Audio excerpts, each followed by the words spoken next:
홍위야, 미안하구나. 1468년 9월의 어느 깊은 밤, 창덕궁 침전의 공기는 무겁게 가라앉아 있었습니다. 침상 위에는 조선의 절대 권력자 제7대 왕 세조가 신음하고 있었죠. 하지만 그 모습은 우리가 아는 위험 있는 왕의 모습이 아니었습니다. 온몸을 뒤덮은 정체 모를 종기에서는 끊임없이 피와 고름이 흘러나왔고, 방 안은 숙련된 내관들조차 코를 찌르는 악취에 고개를 돌릴 정도로 처참했습니다. 13년 전 조카의 왕자를 빼앗고 수많은 충신을 피로 씻어내며 얻어낸 그 강력한 권력의 끝이 고작 이것이었을까요? 죽음을 직전에 둔 왕의 입에서 흘러나온 마지막 이름은 놀랍게도 홍이었습니다. 바로 그가 영월의 차가운 강가에서 죽음으로 몰아넣었던 어린 조카 단종의 본명이었죠. 평생을 악몽과 피부병에 시달리며 자신이 죽인 이들의 환영을 보아야 했던 남자. 내가 왕이 되지 않았더라면 우리는 평범한 숙부와 조카로 남았을까? 조선 역사상 가장 잔혹한 찬탈자이자 가장 고독했던 군주 세조. 그가 왕자를 얻기 위해 치렀던 충격적인 대가와 소름 돋는 최후의 기록을 지금 바로 공개합니다. 이 영상이 궁금하시다면 끝까지 시청해주시고 구독과 좋아요로 저희 채널에 큰 힘을 실어주시기 바랍니다. 1468년 9월 7일 창덕궁 수강궁 침전에는 긴장감이 흐르고 있었습니다. 세조의 병세가 급격히 악화된 것입니다. 온몸을 뒤덮은 종기에서는 끊임없이 피와 고름이 흘러나왔고, 그 악취는 궁궐 전체를 가득 채웠습니다. 신하들은 차마 가까이 다가서지 못했고 어이들조차 속수무책이었습니다. 51세의 나이 13년간 왕위에 있었지만 단 하루도 편히 잠들지 못했던 세조는 이제 생의 마지막을 맞이하고 있었습니다. 아바마마, 몸을 추스르십시오. 조금만 더 버티십시오. 19세의 세자 해양대군이 눈물로 호소했지만 세조는 고개를 저었습니다. 아니다. 더 이상 시간이 없다. 당장 양위식을 준비하라. 세조의 목소리는 떨리고 있었습니다. 침전 밖에서는 한명회와 신숙주를 비롯한 중신들이 급히 모여들었습니다. 이들 모두 11년 전 단종을 몰아내고 세조를 왕으로 옹립했던 공신들이었습니다. 서둘러 진행된 양위식, 수강궁 중문에서 19세의 해양대군이 조선 제8대 왕 예종으로 즉위했습니다. 그날 밤 세조는 홀로 침상에 누워 있었습니다. 눈을 감으면 보이는 것은 11년 전 그날의 광경이었습니다. 영월 관아에서 목을 메고 죽은 17세 조카의 모습, 침전 마루에 피를 흘리며 쓰러진 김종서의 모습, 능지처참을 당하며 자신을 저주하던 성산문의 목소리가 귓가에 맴돌았습니다. 홍이야, 내가 잘못했구나. 세조는 중얼거렸습니다. 밤새도록 악몽에 시달리던 세조는 다음 날인 9월 8일 새벽 마침내 숨을 거두었습니다. 조선 역사상 가장 강력한 권력을 휘둘렀던 왕, 하지만 평생 죄책감과 공포에 시달려야 했던 한 남자의 51년생이 그렇게 끝났습니다. 그는 왜 이런 최후를 맞이해야 했을까요? 무엇이 이 사람을 이렇게 만든 걸까요? 때는 1417년으로 거슬러 올라갑니다. 태종 17년 11월 11일, 당시 충녕대군이었던 세종과 소원왕후 심씨 사이에서 둘째 아들이 태어났습니다. 바로 수양대군 훗날 세조가 될 아이였습니다. 어려서부터 수양대군은 남달랐습니다. 특히 무예에 뛰어났고 말타기와 활쏘기에서는 궁궐 안에서 따라올 자가 없을 정도였습니다. 호방한 성격에 대범한 기질을 가진 수양대군은 아버지 세종의 눈에 띄지 않을 수 없었습니다. 하지만 그에게는 치명적인 약점이 하나 있었습니다. 바로 차남이라는 사실입니다. 1421년 수양대군이 4살 때 형인 향세종의 장남이 세자로 책봉되었습니다. 훗날 문종이 될 이 형은 어려서부터 학문에 뛰어나 세종의 사랑을 독차지했습니다. 수양대군은 자라면서 깨달았습니다. 자신이 아무리 뛰어나도 왕이 될 수 없다는 사실을 말입니다. 1441년 7월 23일 수양대군에게 중요한 일이 일어났습니다. 형 세자빈이 아들을 낳은 것입니다. 바로 홍이, 훗날 단종이 될 아이였습니다. 그런데 불행하게도 세자빈 현덕왕후는 출산 직후 산후병으로 세상을 떠났습니다. 이 아이가 자라서 조선의 왕이 될 것이고 자신은 영원히 숙부로만 남을 것임을 수양대군은 알고 있었습니다. 세월이 흘렀습니다. 1450년 세종이 승하하고 형 문종이 왕위에 올랐습니다. 수양대군의 나이 33세였습니다. 하지만 형 문종은 오랜 지병인 등창으로 고생하고 있었습니다. 즉위한 지 불과 2년 3개월 만인 1452년 5월 14일 문종이 39세의 나이로 승하했습니다. 왕위는 형의 아들 겨우 12세의 홍의에게 넘어갔습니다. 단종의 즉위였습니다. 어린 왕 주위에는 세종과 문종이 지명한 원로 대신들이 빙 둘러싸고 있었습니다. 좌의정 김종서, 우의정 황보인을 비롯한 치편전 출신 학자들과 무신들이 단종을 보필했습니다. 수양대군은 이 광경을 지켜보며 생각했습니다. 저 어린 것이 과연 나라를 다스릴 수 있을까? 저 늙은 대신들이 권력을 농단하고 있지 않은가? 수양대군의 야망이 꿈틀대기 시작했습니다. 그에게는 신복들이 있었습니다. 권람 한명회 같은 인물들이 수양대군 주변에 모여들기 시작했습니다. 1453년 여름 수양대군은 이들과 비밀리에 만났습니다. 지금의 조정은 썩어 있소. 어린 주상을 농락하는 간신들을 제거해야 하오. 한명회가 조심스럽게 말했습니다. 대군마마, 때가 무르익었습니다. 수양대군은 창밖을 바라보며 결심했습니다. 그해 10월 운명의 밤이 다가오고 있었습니다. 하지만 그때는 아무도 몰랐습니다. 이 선택이 어떤 결과를 가져올지 수양대군 자신도 그 누구도 예상하지 못했던 비극이 시작되려 하고 있다는 것을 말입니다. 1453년 10월 10일 밤 한양의 거리는 고요했습니다. 하지만 곧 이 고요는 비명으로 찢어질 것이었습니다. 수양대군은 신복 무사들을 이끌고 움직이기 시작했습니다. 첫 번째 목표는 좌의정 김종서의 집이었습니다. 당시 70세의 노신 김종서는 여진족을 토벌하고 육진을 개척한 조선 최고의 명장이었습니다. 하지만 이날 밤 그는 자신의 침소에서 수양대군의 습격을 받았습니다. 대군마마, 이게 무슨 짓이십니까? 김종서가 소리쳤지만 이미 늦었습니다. 수양대군은 직접 철퇴를 들어 김종서의 머리를 내리쳤습니다. 조선 최고의 명장은 그렇게 자신의 집에서 비참하게 죽었습니다. 같은 시각 우의정 황보인의 집에도 자객들이 침입했습니다. 황보인과 그의 아들들이 차례로 살해당했습니다. 궁궐 안은 순식간에 아비규환이 되었습니다. 수양대군의 군사들이 궁궐을 장악했고 수양대군에게 반대할 만한 대신들이 하나둘 끌려 나왔습니다. 그날 밤 한양의 거리는 피로 물들었습니다. 다음날 아침 12세의 단종은 숙부 수양대군 앞에 서 있었습니다. 어린 왕은 떨고 있었습니다. 밤새 들려온 비명소리, 아침에 본 신하들의 시체, 그리고 피 묻은 옷을 입은 채 자신 앞에 선 숙부의 모습이 너무나 무서웠습니다. 조카마마, 역적들을 처단했사옵니다. 김종서와 황보인이 역모를 꾀하였기에 신이 먼저 이들을 제거했습니다. 수양대군의 목소리는 침착했습니다. 단종은 아무 말도 할 수 없었습니다. 12세의 어린 왕이 무엇을 할 수 있었겠습니까? 예. 숙부의 충정을 짐이 잘 알고 있소. 떨리는 목소리로 단종이 대답했습니다. 계유정난, 이것이 역사가 기록한 이 사건의 이름입니다. 하지만 정난이라는 말은 난리를 평정했다는 뜻입니다. 수양대군이 스스로 붙인 이름이었습니다. 역사 기록에 따르면 이날 밤 107명이 처형당했습니다. 하지만 실제 희생자는 훨씬 많았을 것으로 추정됩니다. 권력을 잡은 수양대군은 자신을 영의정으로 임명하고 조정을 완전히 장악했습니다. 단종은 이제 허수아비에 불과했습니다. 모든 정사는 수양대군이 결정했고 어린 왕은 그저 결재만 할 뿐이었습니다.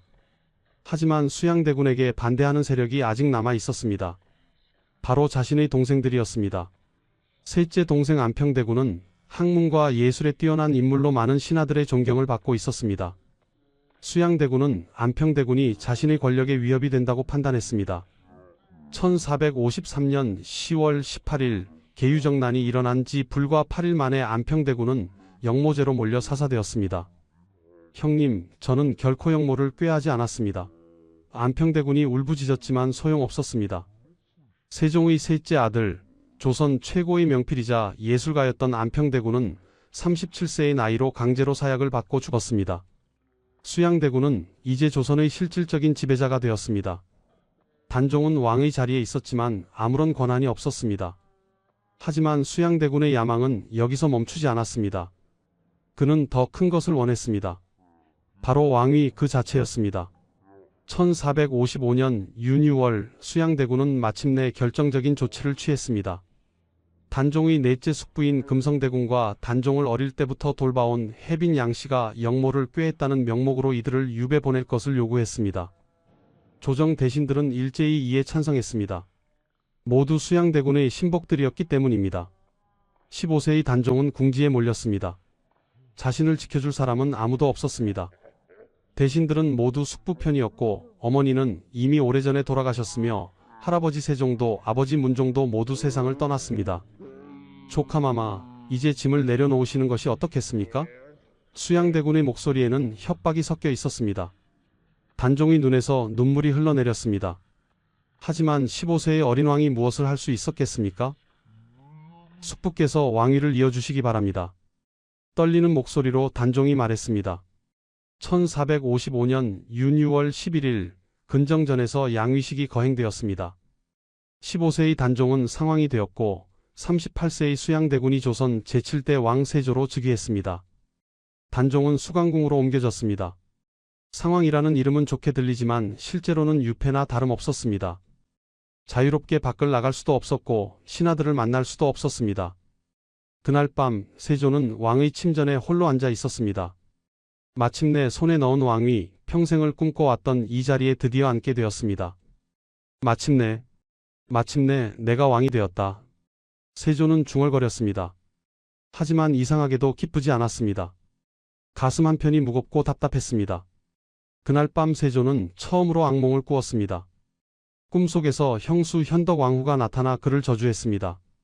내가 내 아들을 어찌하려느냐. 현덕왕후의 목소리가 귓가에 맴돌았습니다. 세조는 식은땀을 흘리며 깨어났습니다. 이것이 악몽의 시작이었습니다. 이날 이후 세조는 밤마다 악몽에 시달렸고 평생 편히 잠들지 못했습니다. 한편 조정의 분위기는 싸늘했습니다. 표면적으로는 모두 세조를 축하했지만 속으로는 달랐습니다. 특히 집현전 학자 출신들은 세조의 찬탈을 인정할 수 없었습니다. 성삼문, 박팽년, 하위지, 이계, 유성원, 유흥부 이들은 세종과 문종의 은혜를 입은 인물들이었고 어린 원손을 보호하라는 유언을 받은 신하들이었습니다. 참고 또 참아야 합니다. 때가 올 것입니다. 성삼문이 동지들에게 말했습니다. 상황을 복위시킬 날이 반드시 올 것입니다. 이들은 비밀리에 모여 계획을 세우기 시작했습니다. 세조는 이런 분위기를 느끼고 있었습니다. 왕이 되었지만 불안했습니다. 언제 누가 자신을 공격할지 알 수 없었습니다. 그래서 더욱 강력한 통치를 했습니다. 집현전을 폐지하고 경연을 정지시켰습니다.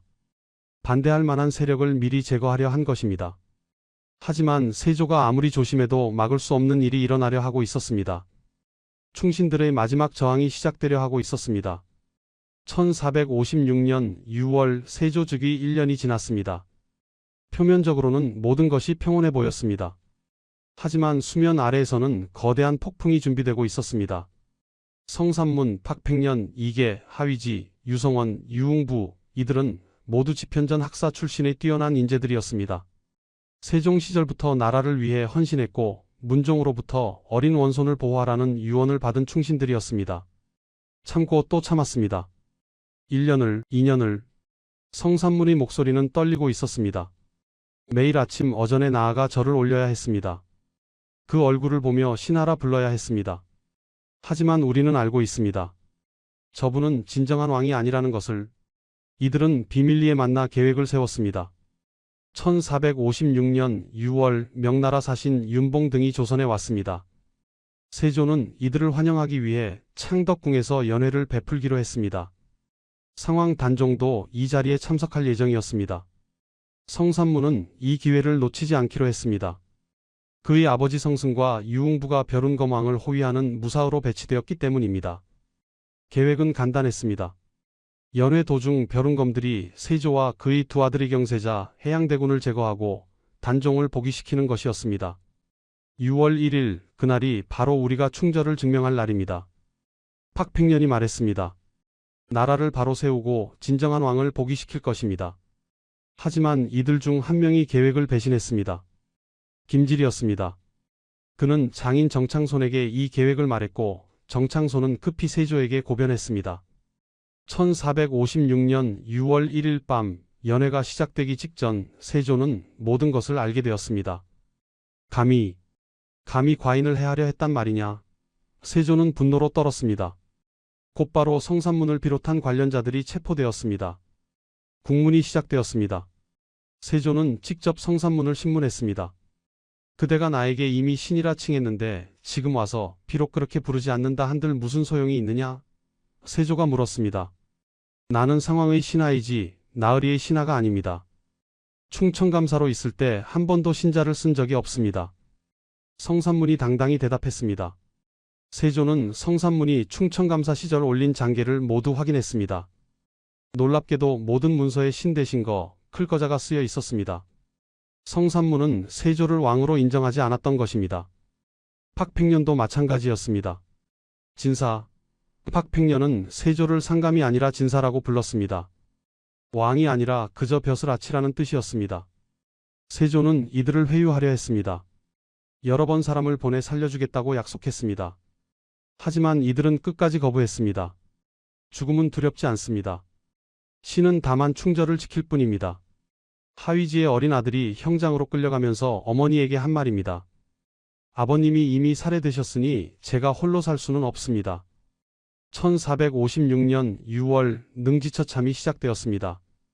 조선 역사상 가장 잔혹한 형벌이 집행되었습니다. 팔다리와 목을 각기 다른 수레에 묶어 찢어 죽이는 거열형이었습니다.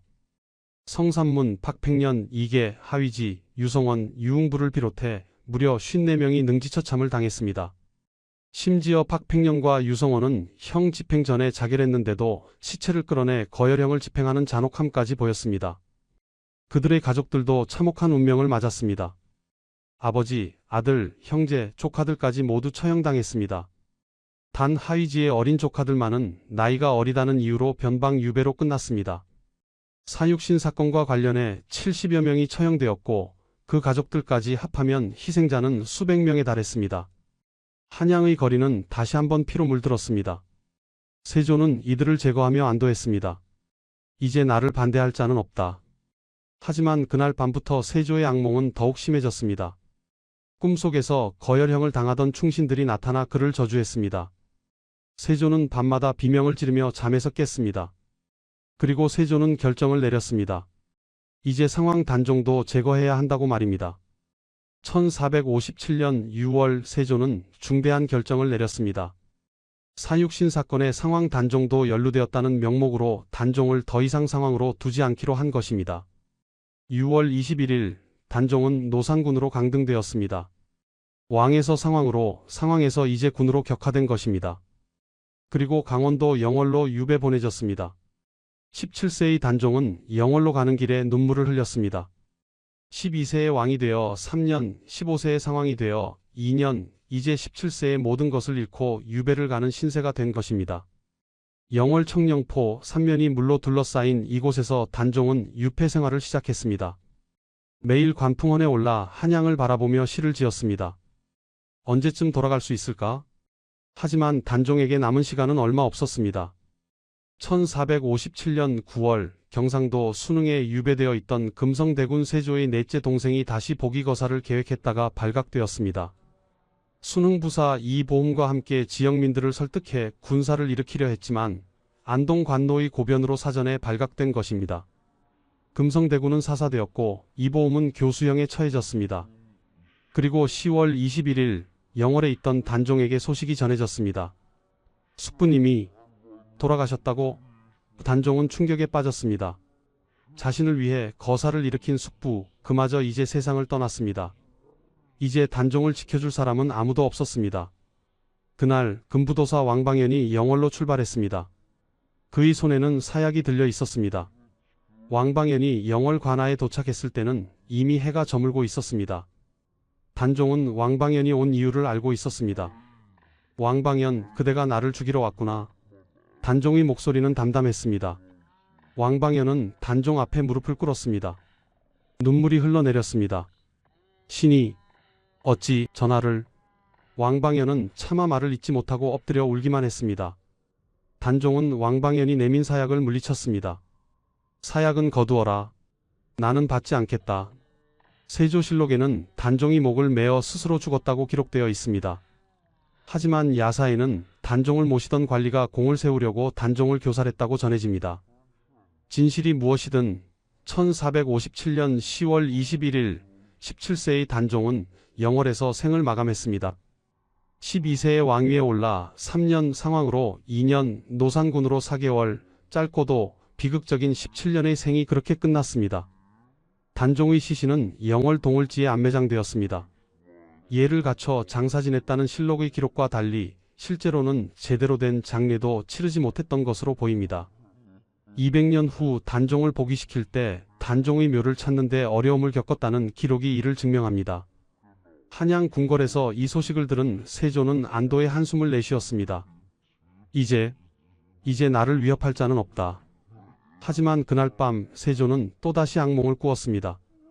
꿈속에서 17세의 조카가 나타나 그를 저주했습니다.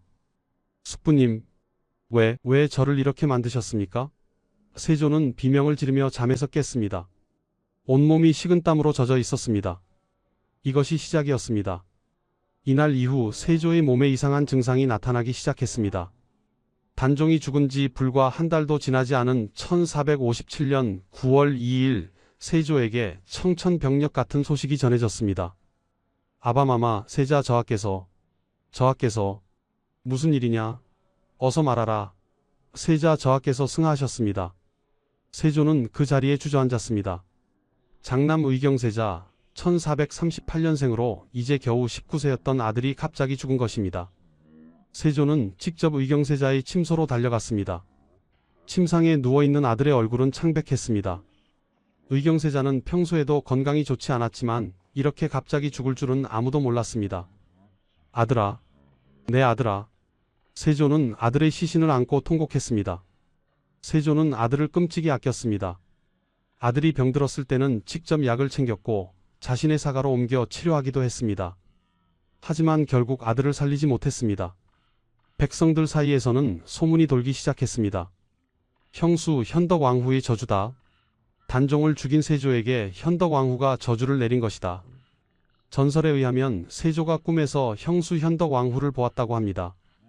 현덕왕후가 세조에게 침을 뱉으며 말했다고 합니다. 내가 내 아들을 죽였으니 나도 내 아들을 데려가겠다. 실제로는 의경세자가 단종보다 한 달 먼저 죽었기에 이 이야기는 야사일 뿐입니다. 하지만 백성들은 이를 믿었고 세조에게 인과응보가 시작되었다고 생각했습니다. 세조는 분노했습니다. 1457년 6월 26일 세조는 형수 현덕왕후를 폐서인시켰습니다. 명목은 현덕왕후의 가족이 단종 복위 운동에 가담했다는 것이었지만 실제로는 아들의 죽음에 대한 분노였을 것입니다. 더 나아가 세조는 현덕왕후의 능인 현능을 파헤쳤습니다. 형수와 형 문종이 함께 묻혀있던 능을 파헤쳐 현덕왕후의 관을 끄집어낸 것입니다. 관을 물가의 범람지역으로 옮겨 평민의 예로 다시 묻었습니다. 형에게도 형수에게도 엄청난 불경을 저지른 것이었습니다. 하지만 세조의 고통은 여기서 끝나지 않았습니다. 아들의 죽음 이후 세조는 밤마다 악몽에 시달렸습니다. 꿈속에서는 단종과 의경세자가 나타났고 사육신들이 나타나 그를 저주했습니다. 홍이야, 미안하구나. 아들아, 내가 잘못했구나. 세조는 잠을 이루지 못했습니다. 그리고 온몸에 이상한 증상이 나타나기 시작했습니다. 처음에는 작은 종기였습니다. 하지만 점점 번져나가기 시작했습니다. 온몸에 종기가 생겼고 그곳에서 끊임없이 피와 고름이 흘러나왔습니다. 어이들이 모든 방법을 동원했지만 낫지 않았습니다. 악취가 너무 심해 신하들도 가까이 다가서기 어려웠습니다. 세조는 온천욕을 즐겨 다녔습니다. 온양 온천을 비롯해 여러 곳의 온천을 찾아다니며 병을 고치려 했습니다. 하지만 소용없었습니다. 1466년 세조는 오대산 상원사에서 100일 기도를 드렸습니다. 문수보살에게 병을 낫게 해달라고 빌었습니다. 전설에 따르면 기도를 마치고 목욕을 하는데 동자승이 나타나 등을 밀어주었다고 합니다. 세조가 이 일을 말하지 말라고 하자 동자승이 대왕께서도 문수동자를 만났다는 말을 하지 마십시오라며 사라졌다고 합니다. 이후 세조는 오대산 상원사에 큰 시주를 했고 그곳에 자신의 피와 고름이 묻은 적삼을 봉안했습니다. 1984년 이 적삼이 발견되었을 때 실제로 피와 고름의 흔적이 남아 있었습니다. 세조의 고통이 얼마나 심했는지 알 수 있는 증거였습니다. 1457년 의경세자가 죽자 세조는 둘째 아들 해양대군을 세자로 책봉했습니다. 당시 해양대군의 나이는 8세였습니다. 원래라면 의경세자의 장남인 월산대군이 세손이 되어야 했지만 세조는 동생을 세자로 삼았습니다. 조카가 왕위를 찬탈할 수 있다는 것을 누구보다 잘 알고 있었기 때문일까요? 세조는 어린 세자를 보며 생각했습니다. 이 아이만은 지켜야 한다. 하지만 세조 자신도 알고 있었습니다. 자신의 몸이 점점 악화되고 있다는 것을, 이제 얼마 남지 않았다는 것을 말입니다. 1468년 9월 세조의 병세가 급격히 악화되었습니다. 온몸의 종기는 더욱 심해졌고 고름과 악취는 감당할 수 없을 정도였습니다. 51세의 세조는 자신의 죽음이 가까워졌음을 느꼈습니다. 세자를 불러라. 더 이상 시간이 없다. 세조의 목소리는 약했습니다. 19세의 세자 해양대군이 급히 침전으로 들어왔습니다. 아바마마, 세자야. 이제 내가 왕이 되어야 한다. 신숙주와 한명회를 믿어라. 이들이 너를 도울 것이다. 세조는 13년간 함께했던 신복들을 불러 세자를 부탁했습니다. 한명회와 신숙주, 구치관 등이 침전에 모였습니다. 세자를 잘 보필해 주시오. 부탁하오. 세조의 목소리는 간절했습니다. 1468년 9월 7일 급히 양위식이 준비되었습니다. 수강궁 중문에서 19세의 해양대군이 조선 제8대 왕 예종으로 즉위했습니다. 세조는 태상왕이 되었습니다. 하지만 태상왕의 자리는 단 하루뿐이었습니다. 그날 밤 세조는 홀로 침상에 누워 있었습니다. 창밖으로 달빛이 들어왔습니다. 세조는 천천히 눈을 감았습니다. 주마등처럼 지난 51년의 생이 스쳐 지나갔습니다.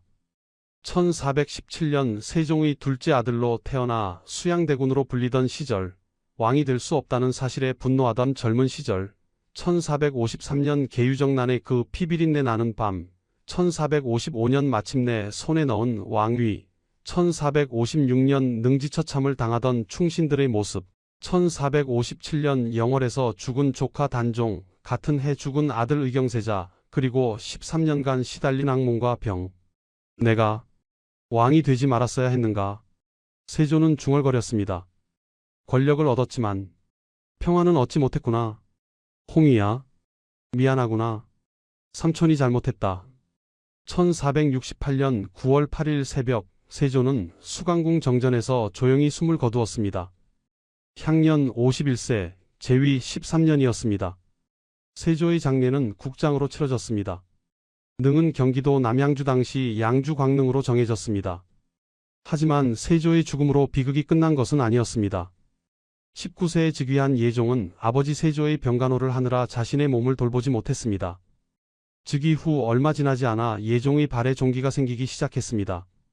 발이 점점 썩어 들어갔고 고통이 극심했습니다. 1469년 11월 28일 즉위한 지 불과 1년 2개월 만에 예종이 승하했습니다. 향년 20세였습니다. 세조의 두 아들 의경세자는 19세에, 예종은 20세에 모두 요절한 것입니다. 이것이 우연이었을까요? 백성들은 수군거렸습니다. 인과응보다. 조카를 죽인 대가를 아들들이 치른 것이다. 예종이 죽자 왕위는 의경세자의 둘째 아들인 13세 자을상군에게 넘어갔습니다. 바로 성종입니다. 결국 왕통은 세조의 장남 의경세자의 혈통으로 돌아온 것입니다. 성종은 즉위 후 아버지 의경세자를 덕종대왕으로 추존했습니다. 세조가 그토록 지키려 했던 둘째 아들의 혈통은 끊어졌고 왕위는 장남의 후손에게 돌아간 것입니다. 세조가 죽고 세월이 흘렀습니다. 세조의 후손들이 대대로 왕위를 이었고 조선은 계속되었습니다.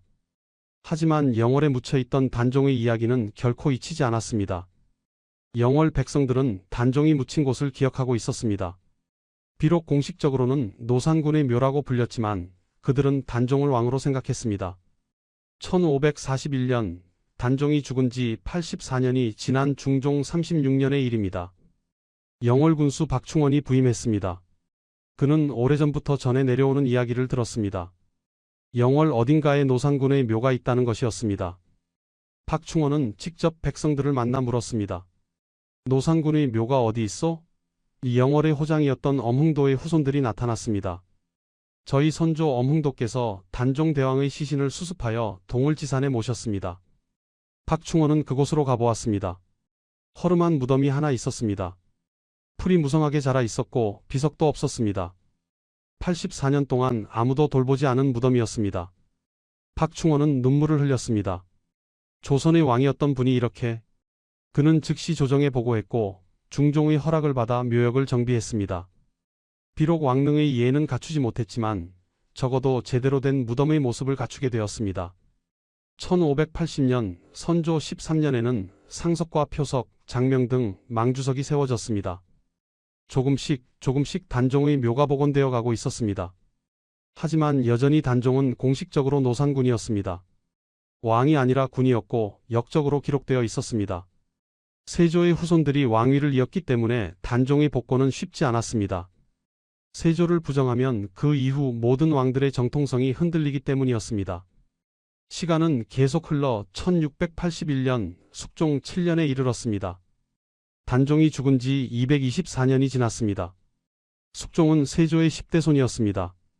조정에서는 단종 복권에 대한 논의가 시작되었습니다. 서인과 노론을 중심으로 노산군을 복권해야 한다는 목소리가 높아졌습니다. 이들은 세조를 옹호했던 훈구파와 대립하며 성장한 살림 세력의 후손들이었습니다. 단종 대왕의 죽음은 억울한 것입니다. 세조께서 왕위에 오른 것은 인정하되 단종 대왕을 복권하는 것은 별개의 문제입니다. 1681년 7월 숙종은 특명을 내렸습니다. 노산군을 노산대군으로 추봉하라. 군에서 대군으로 승격된 것입니다. 아직 왕은 아니었지만 중요한 한 걸음이었습니다. 그리고 17년이 더 흘렀습니다. 1698년 숙종 24년 11월 6일 드디어 그날이 왔습니다. 전 현감 신규가 상소를 올렸습니다. 노산대군을 복위시켜야 합니다.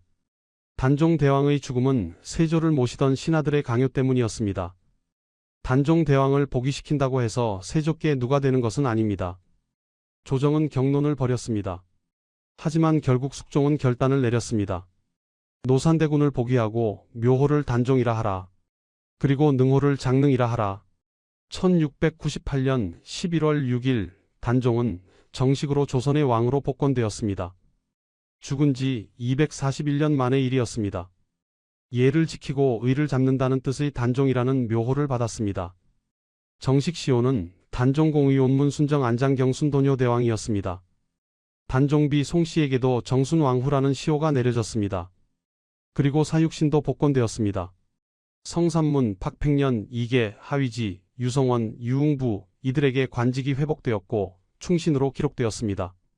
노산군 일기는 단종실록으로 이름이 바뀌었습니다. 단종의 묘인 장릉을 조성하기 위해 조정에서 직관들을 보냈습니다.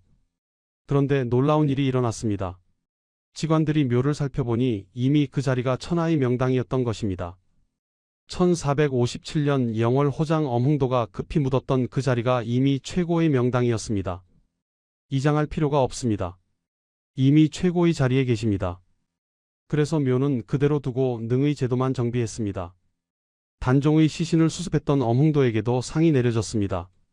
그의 후손들에게 벼슬이 주어졌고 죽은 엄흥도에게는 공조판서의 벼슬이 추중되었습니다. 1877년 고종 14년에는 충의공이라는 시호까지 받았습니다. 영월의 미천한 호장이 정승의 벼슬을 받은 것입니다. 그의 충절을 후세가 얼마나 높이 평가했는지 알 수 있습니다. 숙종은 왜 단종을 복권시켰을까요? 물론 정치적 이유도 있었습니다. 서인과 노론의 입김이 작용했고 훈구파 세력을 견제하려는 의도도 있었습니다. 하지만 더 근본적인 이유가 있었습니다. 바로 정의와 도덕의 회복이었습니다. 조선은 성리학을 국가 이념으로 삼은 나라였습니다. 유교의 가장 중요한 가치는 인의예지였습니다.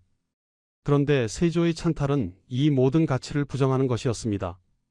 조카에게서 왕위를 빼앗고 충신들을 죽이고 마침내 조카까지 죽인 것은 어떤 명분으로도 정당화될 수 없었습니다.